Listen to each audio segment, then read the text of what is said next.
hari Selasa tanggal 8 Juni 2021, hari biasa pekan ke-10. Bacaan Injil diambil dari Injil karangan Matius bab 5 ayat 13 sampai ayat 16 dengan tema Jadilah garam dan terang dalam kehidupan. Kamu adalah garam dunia. Jika garam itu menjadi tawar, dengan apakah ia diasinkan?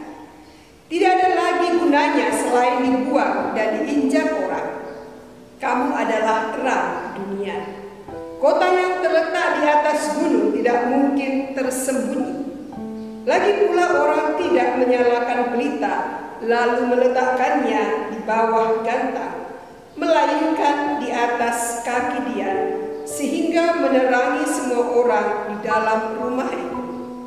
Demikianlah hendaknya terangmu bercahaya di depan orang, supaya mereka melihat perbuatanmu yang baik dan memuliakan Bapamu yang di surga. Demikianlah Injil Tuhan. Saudara-saudari yang terkasih, ketika hendak mengadakan suatu perayaan, biasanya selalu dibentuk kepanitiaan. Ditentukan siapa ketua, sekretaris, bendahara, seksi-seksi, misalnya seksi liturgi, dekorasi, konsumsi, hiburan, dokumentasi, humas, dan lain-lain. Setiap sesi ini pastilah sudah tahu apa fungsi dan tugasnya masing-masing. Ketika semua menjalankan fungsinya dengan baik, maka perayaan akan berjalan lancar. Semua orang akan merasa puas, hati gembira, dan muncullah rasa syukur. Sebaliknya, jika seksi-seksi tidak menjalankan fungsinya dengan baik, sebatas daftar nama, maka perayaan tidak akan berjalan baik. Terjadi pertengkaran, saling mempersalahkan, ada yang bersungut-sungut, dan muncullah kekecewaan. Beginilah pentingnya dan pengaruh dari menjalankan fungsi dengan baik. Saudara-saudari, hari ini Yesus berbicara tentang murid-muridnya. Yesus mengatakan bahwa mereka adalah garam dan terang dunia. Kepada mereka tidak dijanjikan bahwa mereka akan menjadi garam dan terang dunia. Kepada mereka juga tidak diminta supaya menjadi garam dan terang dunia. Kepada mereka dinyatakan bahwa mereka adalah terang dan garam dunia. Garam dan terang memiliki fungsi yang berbeda-beda. Garam memiliki fungsi untuk pemberi rasa pada makanan, dan terang berfungsi sebagai suluh dan penerang dalam kegelapan. Namun bagaimana jika garam tidak lagi memiliki fungsi untuk mengasini dan memberi cita rasa? Bagaimana jika terang tidak menunjukkan fungsinya sebagai penerang dan menyinari seluruh ruangan? Maka keberadaan dari segala sesuatu terletak pada fungsi dan perannya masing-masing. Saudara-saudari, garam sangat dibutuhkan oleh manusia. Garam berfungsi untuk memberikan cita rasa pada masakan, mengawetkan makanan, serta membantu proses penyembuhan. Garam bisa memberikan rasa asin tanpa terlihat.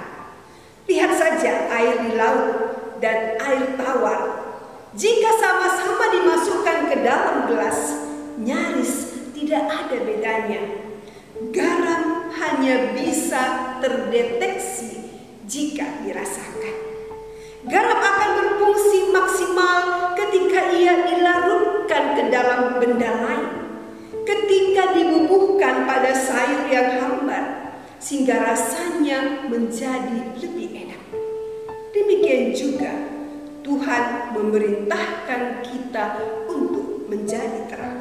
Fungsi terang berbeda dengan garam. Fungsi terang untuk menerangi tempat gelap dan memberi petunjuk agar orang dapat berjalan dengan baik. Ketika ruangan terang, maka suasana hati orang yang berada di dalam juga damai dan tenang.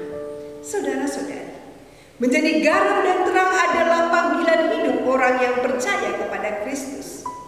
Dengan demikian, orang percaya harus memiliki peran dan fungsinya sebagai pengikut Kristus yang sejati, dengan hidup seturut kehendaknya dan menjalankannya dengan penuh kasih kepada Allah dan sesama. Serupa dengan garam yang tidak kelihatan dalam masakan, tetapi memiliki pengaruh yang kuat untuk memberi cita rasa. Demikianlah hendaknya kehidupan kita sebagai pengikut Kristus di dalam keluarga, juga di tengah masyarakat. Meskipun sering tidak diperhatikan dan kurang diperhitungkan, hendaklah kita memberikan pengaruh yang positif. Kehadiran kita dirasakan membawa berkat bagi sesama. Seorang pengikut Kristus, jika dalam kehidupannya tidak menjadi saksi Kristus yang baik, dapat diibaratkan seperti garam yang telah menjadi tawar dan tidak berguna. Saudara-saudari, jika garam tidak terlihat ketika larut dalam air, terang justru harus terlihat oleh orang lain. Hidup kita sebagai terang berfungsi membawa penerangan bagi lingkungan di sekitar kita, keluarga, dan tempat pelayanan kita. Seperti cahaya, kita pun menunjukkan jalan bagi semua orang untuk sampai kepada Allah. Atau karena dalam diri kita ada cahaya ilahi, maka melalui kita orang dapat sampai kepada Allah. Kehadiran kita dapat menjadi terang dengan mengingatkan sesama yang melakukan perbuatan yang kurang baik untuk berubah, menghantar saudara-saudara kita kembali ke jalan yang benar dan bertobat. Saudara-saudari yang terkasih, terkadang kita memprotes ketika kita ditempatkan di antara orang-orang yang kita anggap jahat, yang tidak kita sukai, yang sudah melukai hati kita, yang dijauhi oleh orang lain karena sikapnya yang kurang baik. Tapi sebenarnya justru disitulah kita harus bisa memberi dampak dengan membagikan terang Kristus kepada mereka. Kita dapat menjadi terang dunia bila kita dengan sesama dapat hidup rukun dan memancarkan kasih satu sama lain. Ingat, terang tidak berfungsi bagi diri sendiri. Peran pengikut Yesus harus nyata bagi semua orang lewat perbuatan-perbuatan baik, bukan hanya lewat omong doang. Perbuatan baik adalah tindakan kasih, kemurahan hati, belas kasih, dan rekonsiliasi.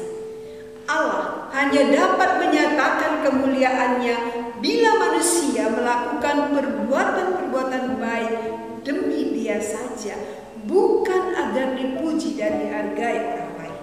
Maka sebagai pengikut Kristus, tugas kita adalah membawa pengaruh yang baik, memberi rasa dan menjadi terang di mana kita berada, baik dalam keluarga kita, dalam perkumpulan, dalam kebersamaan, dalam komunitas, dalam karya pelayanan kita, dengan perbuatan-perbuatan baik demi kemuliaan Allah.